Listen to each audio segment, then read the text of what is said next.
New ਬ੍ਰੰਜ਼ਵਿਕ ਦੇ chief medical ਅਫਸਰ doctor Jennifer Russell ਵੱਲੋਂ ਕੋਵਿਡ-19 ਮਹਾਮਾਰੀ ਅਤੇ ओमिक्रॉन फैलण बारे सूबे के जवाब बाबत एक अपडेट प्रदान की गई। उन्होंने दस्सिया कि सूबाई सरकार गैर जरूरी सर्जरियां ते प्रक्रियावां नूं रद्द कर रही है। इस दौरान प्रीमियर ब्लेन हिग्स ने भी वर्चुअल तौर पर प्रैस कॉन्फ्रेंस में हिस्सा लिया। उन्होंने दस्सिया कि उन्होंने कोविड-19 लिए रैपिड टेस्ट किया गया सी जो पॉजिटिव है। As we have done throughout this pandemic, we must all adjust our thinking and our strategies to address this new reality. Every region of Canada is now reporting record levels of COVID-19 infections. In Ontario and Quebec, the numbers have exceeded 10,000 new cases a day. New Brunswick is experiencing its own dramatic rise in infections. At the current rate of growth, we could see as many as 1,000 new cases every day within a week. While our hospitalization numbers remain relatively low, that is likely to change in the days ahead. Omicron, particularly among vaccinated people, and especially those with a booster, does not appear to have the same severity as the Delta variant. The hospitalization rate for Omicron is less than 1 in 100 cases, compared to almost 6 with Delta.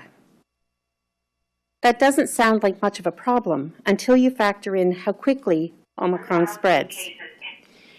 The sheer volume of cases is the concern. If we hit a rate of 1,000 cases a day, we could see more than 160 COVID-19 patients in hospitals across New Brunswick by mid-January. That would very quickly overwhelm our healthcare providers. It would jeopardize the ability to deliver critical health services. This means we must do things differently. Hospitals across the province, in both regional health authorities, are moving to urgent and emergency services only. This means New Brunswickers can expect to have their non-urgent and elective surgeries, procedures, and lab services cancelled.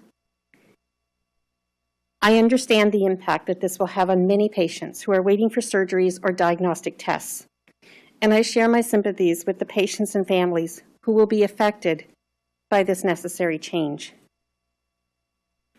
Unfortunately, the Omicron variant is already worsening existing staffing shortages in the health system. We expect this situation will become even more challenging as we live through this latest wave of COVID-19. I want to speak about what you can do to help slow the spread of the COVID-19 virus. The fact is, we are all affected, and we are all in this together, and that includes me. Like most of you, my own family has had multiple close contacts with COVID. Like so many of you, I have been rapid testing and monitoring for symptoms.